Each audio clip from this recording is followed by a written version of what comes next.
Hello, welcome all of you. So आज के इस वीडियो में अपन ड्यू एंट्रेंस एग्जाम 2015 के ग्रुप थ्योरी के कंप्लीट क्वेश्चन देखने वाले हैं। ये वीडियो इस प्रकार से है कि इसमें क्वेश्चन जो भी आए हुए हैं वो ऐसे कि आपको ऐसा लगेगा कि ग्रुप थ्योरी का रिवीजन ही हो गया। इसमें बहुत सारे कॉन्सेप्ट हैं, छोटे छोटे कॉन्सेप्ट हैं, कुछ अच्छे कॉन्सेप्ट हैं, कुछ नॉर्मल से ही हैं, पर आपको ऐसा लगेगा कि ग्रुप थ्योरी का रिवीजन हो गया है। तो इस वीडियो बहुत जरूरी है, ऐसा वीडियो देखना, और ये वीडियो इंपॉर्टेंट भी है। इसमें क्वेश्चन के जो कॉन्सेप्ट हैं वो बहुत अच्छे हैं। ऐसे क्वेश्चन एक दो जरूर पूछे जाते हैं। तो आइए हम इसके वन बाय वन करके देखेंगे। और मैं सोच रहा हूँ कि नेक्स्ट वीडियो हम ग्रुप थ्योरी का रिवीजन ही कर ले पूरा कंप्लीट, पर इस वीडियो में भी रिवीजन जैसा ही कुछ है, तो आप जरूर देखें। सो स्टार्ट करते हैं। तो इसमें जो पूछे गए क्वेश्चन है ना, वो ऑटोमॉर्फिज्म, स्पेशल लीनियर ग्रुप है। जैसे अपने जनरल लीनियर ग्रुप देखा था लास्ट क्वेश्चन में 2016 वाले में, इसमें क्या स्पेशल लीनियर ग्रुप है, उसी का एक स्पेशल पार्ट है। तो देखते हैं इसमें कैसे क्या है। तो यहाँ पे जो सबसे पहला क्वेश्चन है वो पूछा गया कि number of element in the group, the number of element in the group automorphism Z200 of all automorphism of Z200। It means कि अपने को नंबर ऑफ एलिमेंट बताने की ऑटोमॉर्फिज्म ऑफ Z200। पहले तो हमें पता होना चाहिए कि जैसे ऑटोमॉर्फिज्म बोलने का मतलब है कि आइसोमॉर्फिज्म जो इटसेल्फ हो जाए, यानी कि Z200 से Z200 पे को अगर हम डिफाइन करें होमोमॉर्फिज्म, और वो अगर आइसोमॉर्फिज्म बन जाए तो उसको अपन क्या बोल देंगे, ऑटोमॉर्फिज्म। तो ऐसी कितनी ऑटोमॉर्फिज्म यहाँ से डिफाइन कर सकते हैं, और जितने भी ऑटोमॉर्फिज्म डिफाइन करते हैं उनको अपन AUT Z200 लिखते हैं, यानी कि ऑटोमॉर्फिज्म ऑफ Z200 से Z200, और वो ग्रुप बनाती है under the composition of homomorphism. ये जो मैप है इनके कंपोजिशन से वो क्या बनाती है, ग्रुप बनाती है। तो अपने को इस ग्रुप का ऑर्डर बताना है। तो हम एक प्रॉपर्टी जानते हैं कि ये जो ऑटोमॉर्फिज्म का ग्रुप होता है वो यूनिटरी ग्रुप UN के आइसोमॉर्फिक होता है। यानी कि ऑटोमॉर्फिज्म ऑफ Z200, या अपन ऐसा बोल सकते हैं कि जो ऑटोमॉर्फिज्म ऑफ ZN होती है वो UN के आइसोमॉर्फिक होती है। ये भी ग्रुप है, ये भी ग्रुप है, इसका ऑर्डर अपन निकालना आसानी से जानते हैं। तो यानी इसका ऑर्डर निकालेंगे तो यानी कि अपने ऑटोमेटिकली ऑटोमॉर्फिज्म ऑफ Z200 का ग्रुप का ऑर्डर बता देंगे।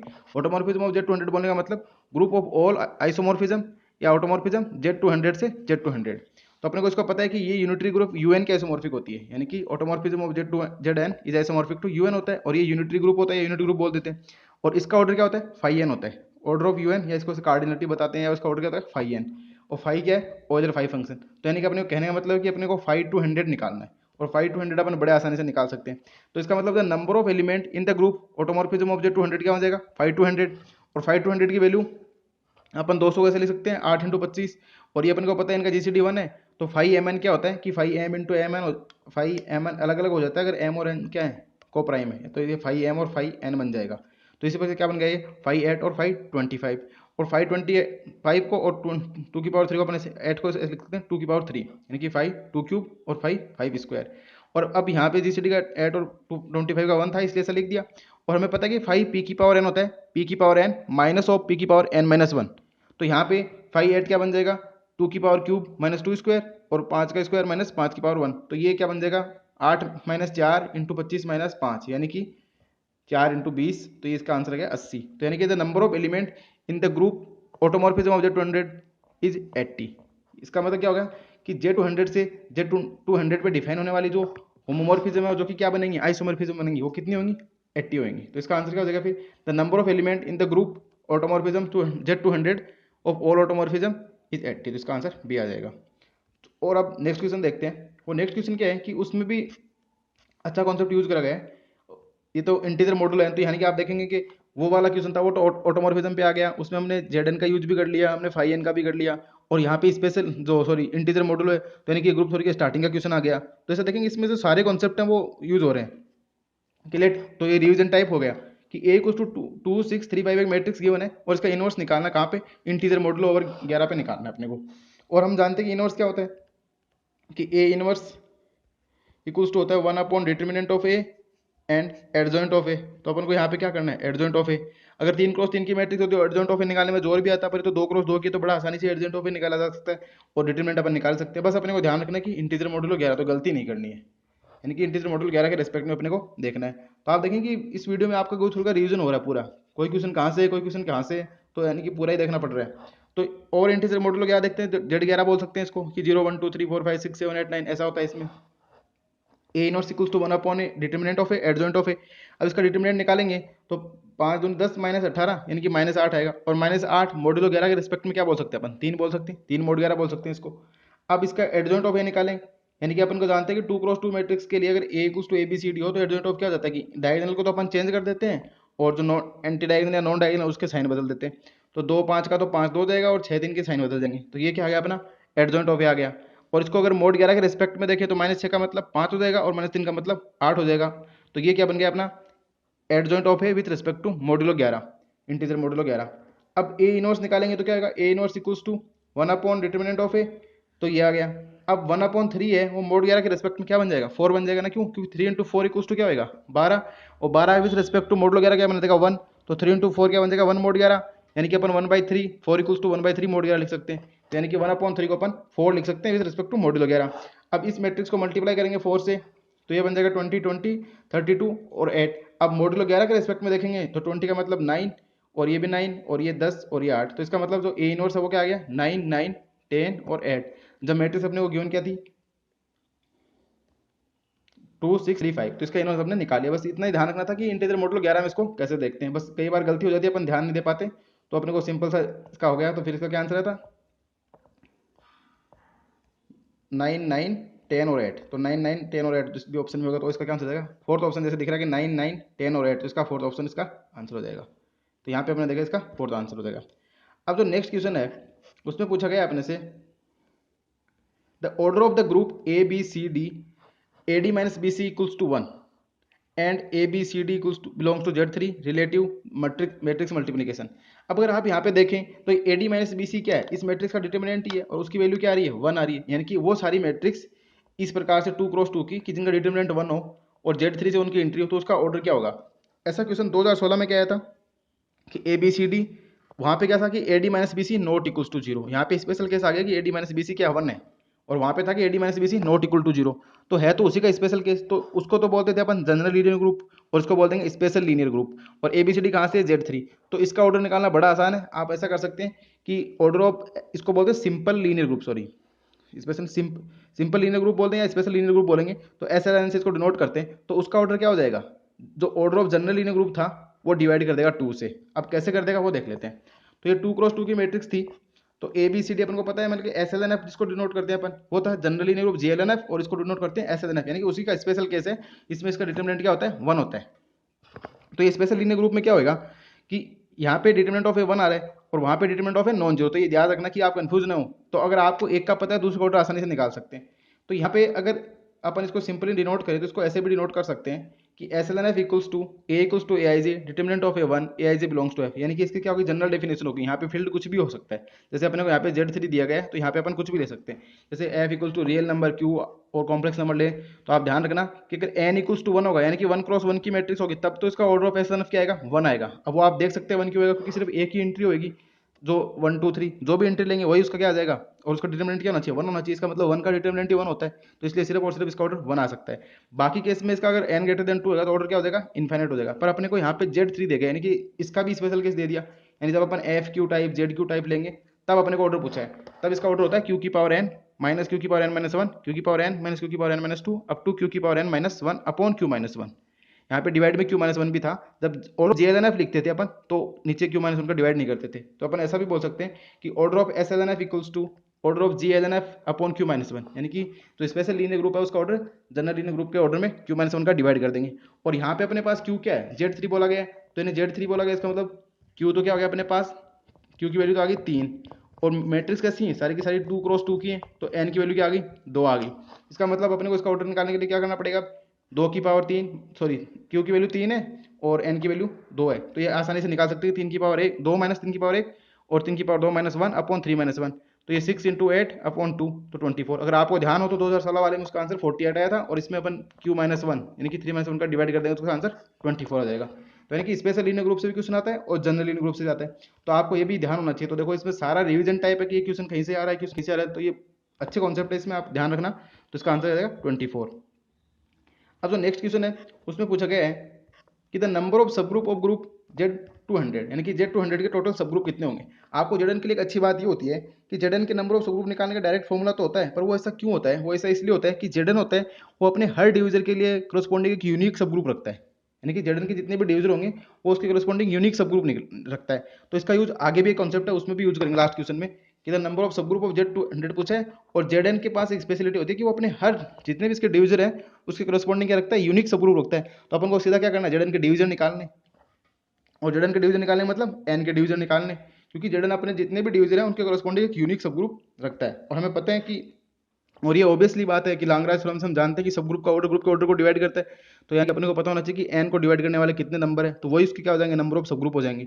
तो द नंबर ऑफ सब ग्रुप इन जेड एन इसको अपन टो एन से डिनोट करते हैं, जहाँ पे ये क्या है, डिविजन ऑफ एन। और डिविजन ऑफ एन निकालने का फॉर्मुला ये होता है कि अगर एन इक्वल्स तो आप फंडामेंटल थ्योरम ऑफ अलजेब्रा से इसको ऐसे लिख पाते हो, n equals to p one की power n one, p two की पावर आर टू, पी की power r k, then tau n number of division of n equals to r one plus one, r two plus one, r k plus one. अपने को पूछा 200, 200 को अपन लिख सकते हैं 8 into 25 यानी कि 2 की पावर 3 इंटू 5 की पावर 2। तो यहाँ पे R1 की वैल्यू तो 3 होगी, R2 की वैल्यू 2 होगी, तो R1 प्लस वन और R2 प्लस वन, तो 4 इंटू 3 यानी कि 12। तो नंबर ऑफ सब ग्रुप ऑफ द Z200 के आ जाएंगे 12 आ जाएंगे। 12 क्यों आएंगे, यानी कि अपन ऐसा देख सकते हैं कि Z200 के जो डिवीजन है वो कितने हैं, 200 के वो 12 हैं। तो वही उसके क्या हो जाएंगे, सब ग्रुप हो जाएंगे। क्यों, क्योंकि Zn क्या होता है कि अपने हर डिवीजन के करस्पॉन्डिंग एक यूनिक सब ग्रुप रखता है, इसलिए द नंबर ऑफ सब ग्रुप ऑफ Z200 इज 12। तो इसका आंसर क्या आ जाएगा फिर सी, 12 इसका आंसर हो जाएगा। तो ये भी एक अच्छा क्वेश्चन ध्यान रखने वाला था। अब जो नेक्स्ट क्वेश्चन है वो बड़ा इंपॉर्टेंट है, उसमें अच्छा कॉन्सेप्ट यूज हो रहा है, उसमें आप कॉस सेट का भी कॉन्सेप्ट का यूज कर लेंगे, यूनिटरी ग्रुप यूएन का भी यूज कर लेंगे, इसमें 2-3 कॉन्सेप्ट मिक्स में है। तो ये अच्छा क्वेश्चन बोल सकते हैं इसको। इसमें सबसे पहले में यही अच्छा क्वेश्चन था एक, कि let G equals to U32 H equals to 131 the quotient group G by H is isomorphic to. यानी अपने को G गिवन है, H गिवन है और G बाई H पूछा है कि वो किसके आइसोमॉर्फिक होगा, Z8 के होगा कि Z4 plus Z2, Z2 plus Z2 direction Z2 और डिहाइड्रल ग्रुप D4। अब यहाँ पे अपने को इसको देखने के लिए सबका ऑर्डर देखेंगे आप, इसका ऑर्डर भी 8 है, इसका भी 8 है, इसका भी 8 है और इसका भी 8 है। तो सारे ऑर्डर हैं वो 8 है। तो यहाँ से पता लग गया कि G बाई H का ऑर्डर तो क्या आएगा, 8 आएगा। अब अपने को चेक करना पड़ेगा कि अगर वो साइक्लिक हो जाएगा तो Z8 का आइसोमॉर्फिक हो जाएगा, और साइक्लिक नहीं होगा और उसके पास एलिमेंट ऑफ ऑर्डर 4 मिल जाएगा तो वो Z4 क्रॉस Z2 के हो जाएगा, या फिर Z2 क्रॉस Z2 या डी हाइडल किसके होगा। तो ये अपने को चेक करना पड़ेगा। तो इसलिए अच्छा क्वेश्चन, इसमें सारे ऑप्शन चारों वो 4 प्रकार के दिए हुए हैं। तो अपने को दे रखा है कि G equal to U32 and H equal to 131। अभी हम जानते हैं कि जो यू एन होता है उसको अपन जेड की फॉर्म में लिख सकते हैं, और एक ऐसा भी होता है कि अगर यू एम एन गिवन हो तो उसको अपन तोड़ सकते हैं कि U M into U N, अगर एम और एन क्या हो, को प्राइम हो। और हम ये जानते हैं कि यू की पावर पी आर यानी कि यूनिटरी ग्रुप और पी आर टाइप का है तो वो जेड 5 PR बन जाता है। ठीक है, ये तो जेड 5 PR बनने का, और पी कोई भी प्राइम नंबर है। पर एक स्पेशल केस में अगर वो यू 2 की पावर आर टाइप का हो, यहाँ पे देखो ये 32 को अपन 2 की पावर 5 लिख सकते हैं, तो यानी कि अपना जो जी है वो यू 2 की पावर 5 है। तो जब स्पेशल केस होता है 2 की पावर आर टाइप का तो वो होता है Z2 क्रॉस आर की पावर 2 की पावर आर माइनस 2, यानी कि वो इसके आइसोमॉर्फिक हो जाएगा। U2R होता है वो इसके आइसोमॉर्फिक होगा, Z2 क्रॉस Z2 की पावर आर माइनस 2। तो यहाँ पे अपने पास 2 की पावर 5 है तो आर की वैल्यू कितनी होगी, 5 होगी। तो जब आर की वैल्यू 5 होगी तो किसके आइसोमॉर्फिक हो जाएगा, U32 यानी कि U2 की power 5 isomorphic to Z2 cross Z2 की पावर 5 माइनस 2 यानी कि 2 की पावर 3 यानी कि Z2 क्रॉस Z8। तो यानी जो अपने को गिवन G है वो तो U32 है, वो Z2 क्रॉस Z8 के आइसोमॉर्फिक है। और H है, इसमें 2 एलिमेंट है, हम जानते हैं कि कोई भी ग्रुप जिसका ऑर्डर 2 है वो Z2 के आइसोमॉर्फिक लिखा जा सकता है, क्योंकि ऑर्डर 2 वाला अबेलियन भी होगा, साइक्लिक भी होगा, सब कुछ होगा, और हर finite cyclic group isomorphic to Z2 होता है। तो अपन इसको तो बोल सकते हैं कि H तो अपना Z2 है और G अपना क्या है, Z2 क्रॉस Z8 है। अब अगर हम Z2 को भी देखें, Z2 को अपन Z2 क्रॉस Z1 भी लिख सकते हैं, यानी कि अपना G क्या आ गया, Z2 क्रॉस Z8 आ गया, और H131 है तो इसको अपन Z2 बोल सकते हैं, और Z2 को Z2 क्रॉस 1 भी बोल सकते हैं। क्यों कि Z2 cross Z1 isomorphic to Z2 कैसे, अब Z2 क्रॉस Z1 के एलिमेंट कैसे होंगे, एक एलिमेंट यहाँ से एक यहाँ से, तो यहाँ पे 0 और 1 है, यहाँ पे सिर्फ 0 है, तो 0,1 क्रॉस 0 यानी कि 0,0 और 1,0। इसमें फिर से 2 एलिमेंट आ गए और ये ग्रुप है, तो 2 ऑर्डर का ग्रुप हमेशा क्या होता है, Z2 के आइसोमॉर्फिक होता है। तो यानी कि Z2 क्रॉस Z1 है उसको अपन Z2 बोल सकते हैं, Z2 को Z2 क्रॉस Z1 भी लिख सकते हैं। तो यानी कि G बाई H अपन देखें तो Z2 cross Z2 upon Z2 cross Z1 बन गया अपना, और ये Z2 cross Z2 upon Z2 cross Z1। अब अपने को इसी के कोसेट निकालने, और वैसे भी आप रिजल्ट जानते हैं कि पर वो प्राइम नंबर के लिए होता है तो अपन वो नहीं लगाएंगे यहाँ पे। और हमें पता है कि कोई भी ग्रुप अगर ZM क्रॉस ZN टाइप का होता है तो उसके किसी भी ऑर्डर का एलिमेंट लिखने का तरीका ये होता है कि ऑर्डर ऑफ ए बी, यानी कि A, B का कोई एलिमेंट है तो इसका ऑर्डर क्या हो जाएगा, LCM of order of a and order of b. A कहाँ से आ रहा है, ZM से आ रहा है, बी कहाँ से आ रहा है, ZN से आ रहा है। तो यानी कि ए का ऑर्डर इन ZM और बी का ऑर्डर इन ZN, और उसका एलसीएम ले लेंगे तो ऑर्डर ऑफ ए भी कहाँ जाएगा, जम क्रॉस ZN में आ जाएगा। इसकी एक प्रॉपर्टी होती है। तो अपने को पता लग गया कि जी तो अपना Z2 क्रॉस Z8 है और H क्या है, Z2 क्रॉस Z1 है, और अपने को G बाई H के कोसेट बताने कि कितने कोसेट इसके पास होंगे। तो अब अगर Z2 क्रॉस Z8 को अपन लिख के देखें तो कैसा दिखेगा, Z2 क्रॉस Z8 कुछ इस प्रकार से दिखेगा, क्योंकि Z2 के पास तो क्या है 0 और 1 है, और Z8 में क्या है 0 1 2 3 4 5 6 7 तक है। तो पहला एलिमेंट जैसे 0 0 0 1 सारे 0 के साथ आ जाएंगे, फिर 1 के साथ आ जाएंगे। पर अभी आप क्या देखेंगे कि ये जो अपन जानते हैं कि G बाई H कोसेट निकालेंगे तो कोसेट में क्या होता है कि A इंटू एच, और अगर H A equals to H हो जाता है if and only if A belongs to H, यानी कि अपन कोसेट में लिखने का तरीका ये तो होता है ना, A इंटू एच कर देते हैं और कोई जी बाई एच का निकालते हैं तो जहाँ ए कैसे लेते हैं, जी से लेते हैं। पर अगर वो जी वाला एलिमेंट एच में आ जाता है तो हम बोल देते हैं कि कोसेट है वो A H equals to H, यानी कि जी बाई एच की आइडेंटिटी के ही इक्वल हो जाता है। तो इसका यूज करेंगे एक तो, और एक अपन ये जानते हैं कि A H equals to B H हो जाता है if and only if A minus B है वो कहाँ चला जाए, एच में चला जाए। ये भी रिजल्ट इफ एंड ओनली होता है, यानी कि A H equals to B H if and only if A minus B कहाँ चला जाए, एच में चला जाए। तो ये दो कॉन्सेप्ट अपन कोसेट के हैं वो इसमें यूज करेंगे। तो यहाँ पे ऐसा क्या है कि Z two cross Z two हमने देखा कि 0 0 ऐसा लिख सकते हैं। अब इसके ये वाले एलिमेंट बोल रहा हूँ बराबर होंगे, ये दोनों भी बराबर होंगे, ये भी बराबर होंगे, यानी कि टोटल इसके पास 8 एलिमेंट होंगे। इसका प्रूफ अपन देखते हैं कैसे होगा। पहली बात तो अगर अपन देखें कि 0 0 एच और 1 0 एच, ये तो एच के इक्वल हो जाएंगे। क्यों? क्योंकि 0 0 और 1 0 तो एच में ही है ना, क्योंकि एच अपना क्या है, Z two cross Z one ही बोला हमने, और यही तो एलिमेंट है एच के। तो इसका मतलब 0 0 और 1 0 ये तो दोनों एच में ही है, तो यानी 0 0 इंटू एच और 1 0 इंटू एच, ये तो क्या आ गए, एच ही आ गई। तो ये दो कोसेट तो ये एच के इक्वल हो गए। अब बाकी जो बचे हुए एलिमेंट है उनसे अपन कोसेट निकालेंगे, तो यानी इसका तो यूज हमने ये कर लिया।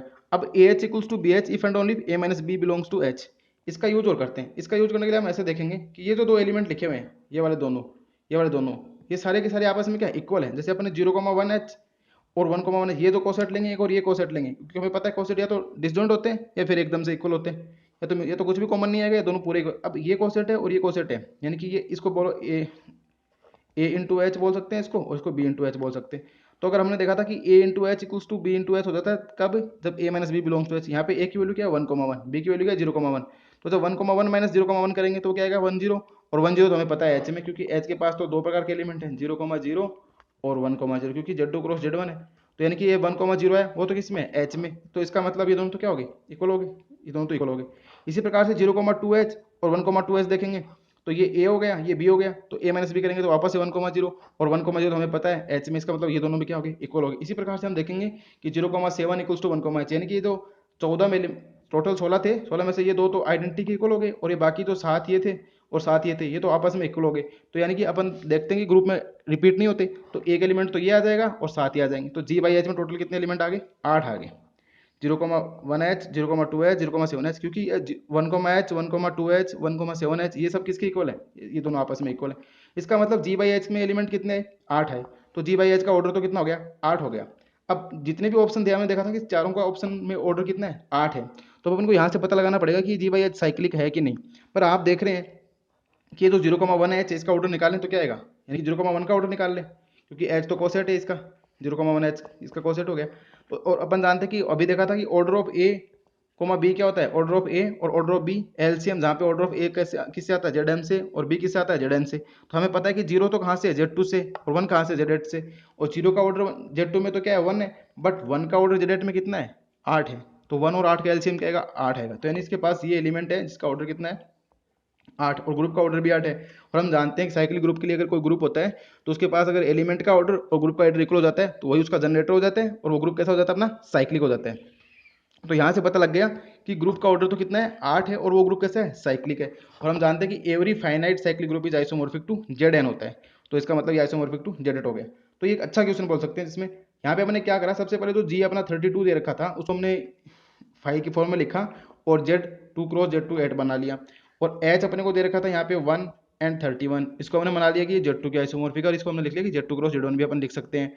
और फिर हमने दोनों का जो जी बाई एच कोसेट देखा, तो क्वेश्चन ग्रुप देखा था, उसमें अपन एच के कोसेंट लिखते हैं, जी में सॉरी कोसेट लिखते हैं। तो वो हमने देखा कि वो एच के इक्वल आ जाएंगे तो वो भी नहीं आएंगे, और बाकी जो ये एलिमेंट आएंगे दोनों आपस में इक्वल ही है। तो ऐसे अपने पास को टोटल 8 एलिमेंट ही मिलेंगे, और एक ऑर्डर एलिमेंट ऐसा है 0,1 इंटू एच जिसका ऑर्डर कितना है, 8।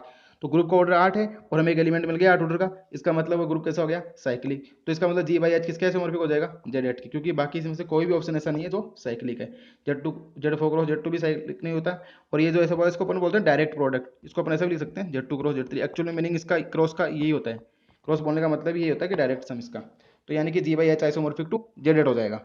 अब इसका तो नेक्स्ट क्वेश्चन है उसको और देख लेते हैं, वो बड़ा सिंपल सा क्वेश्चन है, उसके लिए तो बहुत से लोगों ने कमेंट भी करे थे कि इसका आंसर क्या होगा, इसका आंसर क्या होगा। तो यहाँ पे अगर साइलो थ्योरम है ना वो फेल हो जाती है, तो अपन देखते हैं कैसे हो जाती है। द नंबर ऑफ साइलो 5 सब group of the group Z6 direct sum Z5 या Z6 क्रॉस Z5 एक ही बात है। तो अपने को Z6 क्रॉस Z5 के क्या बताने हैं, टोटल नंबर ऑफ साइलो सब ग्रुप बताने हैं, 5 ऑर्डर के कितने होंगे, टोटल नहीं बताने 5 ऑर्डर के कितने होंगे। तो the number of Sylow subgroup of 5 Z6 direct sum Z5 इसको Z6 को Z5 लिख सकते हैं। यहाँ पे GCD 6 और 5 का क्या है 1 आ रहा है, इसका मतलब अपना क्या बन गया ग्रुप साइक्लिक बन गया, Zn बन गया। और हमने थोड़ी देर पहले ही बताया था कि Zn होता है वो अपने हर यूनिक डिविजर के लिए क्या रखता है, सॉरी हर डिविजर के लिए यूनिक सब ग्रुप रखता है। तो यानी कि Z6 का 5 है वो डिविजर है, तो इसका मतलब 5 ऑर्डर के सब ग्रुप टोटल कितने होंगे, एक होएगा। और वो कैसा होगा, साइलो होगा। तो number of Sylow subgroup of order 5 क्या आ गया, 1 आ गया। कैसे आया कि हमें पता है कि Zn यहाँ से पता लगा कि Zn के आइसोमॉर्फिक और Z30 के, और Zn की खासियत ये होती है कि वो अपने हर डिविजर का यूनिक साइलो सब यूनिक सब ग्रुप रखता है। और यहाँ पे 5 ऑर्डर का सब ग्रुप है वो कैसा होगा, साइलो होगा। अब कैसे तो साइलो होगा वो देख लेते हैं। हम ये जानते हैं कि कोई भी ग्रुप होता है अगर उसको p की पावर n डिवाइड करती है ऑर्डर ऑफ g को, और p की पावर n+1 डिवाइड नहीं करती है, तो जो सब ग्रुप होता है ऑर्डर p का वो क्या बन जाता है, साइलो सब ग्रुप बन जाता है। और साइलो फर्स्ट फॉर्म ऐसे बोलती है अगर कोई p की power n order of g को डिवाइड करती है तो g के पास p की पावर n का क्या होगा, हमेशा सब ग्रुप एग्जिस्ट करेगा। तो यहाँ से अपन को पता है कि g का ऑर्डर यहाँ से Z30 का आइसोमॉर्फिक हो गया तो 30 हो गया, और 5 है वो 30 को डिवाइड करता है, इसका मतलब g के पास 5 ऑर्डर का सब ग्रुप तो होगा। पर हम देखते हैं कि 5 की पावर 2 है वो 30 को डिवाइड नहीं करती है, इसका मतलब जो 5 ऑर्डर का सब ग्रुप था वो कैसा बन गया, साइलो बन गया। अब अपन को निकालने number of Sylow subgroup of order 5, वो हमने देखा कि Z30 है, तो Zn की खासियत होती है वो अपने हर डिविजन का क्या रखता है, यूनिक सब ग्रुप रखता है, इसलिए Z30 के पास 5 साइलो सब ग्रुप कैसे होंगे, यूनिक होंगे, यानी कि सिर्फ एक ही होगा। तो 5 साइलो सब ग्रुप इक्वल्स टू 1 आ गया। अब कुछ लोग इसमें क्या लगाते हैं, साइलो थर्ड फॉर्म लगाते हैं, तो वो यहाँ पे फेल हो जाती है। वो कैसे फेल हो जाती है, क्योंकि हमें पता है कि थर्ड फॉर्म से हम ऐसा बोलते हैं कि नंबर ऑफ साइलो सब ग्रुप इक्वल्स टू क्या होता है, 1 प्लस पी के, यानी कि 1 प्लस 5 के डिवाइड 30, और के की वैल्यू 0 1 2 ऐसे रखते जाते हैं। तो अब के की वैल्यू 0 पुट करेंगे तो 1 डिवाइड करता है, हो जाएगा काम। के की वैल्यू जैसे अपन 1 पुट कर देंगे तो 5 और एक 6, तो 6 भी इसको डिवाइड करता है, तो 6 डिवाइड करता है। तो नंबर ऑफ साइलो सब ग्रुप 1 प्लस 5 के, और के इक्वल्स टू 1 की 6 आना चाहिए। बट 6 तो इसका नहीं आ सकता, क्योंकि साइलो थ्योरम से सिर्फ एक ही पॉसिबिलिटी पॉसिबल है, या तो 1 या 6, और दोनों आ गई तो फेल हो गया। तो इसका मतलब इसको अपन नहीं लगा सकते, इसको नहीं लगा सकते। तो हमने क्या देखा कि Zn है वो Z30 कैसा है, साइक्लिक है। और Zn है, Zn के पास प्रॉपर्टी होती है कि वो अपने हर डिविजन का यूनिक सब ग्रुप रखता है, इसलिए इसका मतलब क्या आ गया, Zn has unique subgroup of each division, the number of Sylow subgroup of order 5 equals to क्या आ गया, 1 आ गया। तो इसका मतलब इसका आंसर क्या आ जाएगा, 1 आ जाएगा। तो यहाँ पे हमने क्या देखा कि ये जो ग्रुप था वो आइसोमॉर्फिक टू Z30 हो जाएगा, और Z30 होते हैं अपन इसको बोल सकते हैं कि वो अपने हर डिविजन का यूनिक सब ग्रुप रखता है, इस वजह से इसके पास 5 ऑर्डर का सब ग्रुप क्या होगा, एक होगा। और ये साइलो सब ग्रुप होगा, क्यों, क्योंकि 5 तो डिवाइड करता है 30 को, पर 5 की पावर 2 डिवाइड नहीं करता है। और साइलो फर्स्ट थ्योरम ये बोलती है कि कोई भी p की पावर n डिवाइड करती है तो p की पावर n का क्या होगा, सब ग्रुप होगा। तो ये भी एक अच्छा कॉन्सेप्ट था। तो इस प्रकार से आप देखेंगे कि इस वीडियो में हमने इसके जो ग्रुप थ्योरी के क्वेश्चन है उसमें रिवीजन टाइप हो गया, पूरे कॉन्सेप्ट पीछे के रिवाइज हो गए। तो इसका आंसर क्या आ जाएगा, 1 आ जाएगा, जो कि फोर्थ ऑप्शन दे रखा है। ये गलती के चांस होते हैं, इसीलिए इसमें पहला ऑप्शन 6 दिया गया ताकि अपन के को 0 पुट करें उसको भूल जाएं, और के को 1 6 दिखे और आंसर लगा दें टिक फट से, तो गलत हो जाएगा। इसका आंसर क्या आएगा, 1 आएगा। तो यानी कि इस वीडियो में हमने देखा कि साइलो थ्योरम का भी यूज हो गया, सिंपल लीनियर ग्रुप का भी आ गया, इंटीजर मॉडुलो भी आ गया, मैट्रिक्स का इनवर्स भी आ गया, कोसेट भी आ गया, number of group homomorphism, phi N Euler phi function. तो इसमें कुछ नंबर ऑफ कॉन्सेप्ट का यूज किया गया। तो आई होप आपको ये वीडियो समझ आया होगा एंड आपके लिए हेल्पफुल रहा होगा। So thanks for watching and keep continue watching exponential mathematics. Thank you. Next video में हम ग्रुप थ्योरी का रिवीजन देखने की कोशिश करेंगे। So thank you.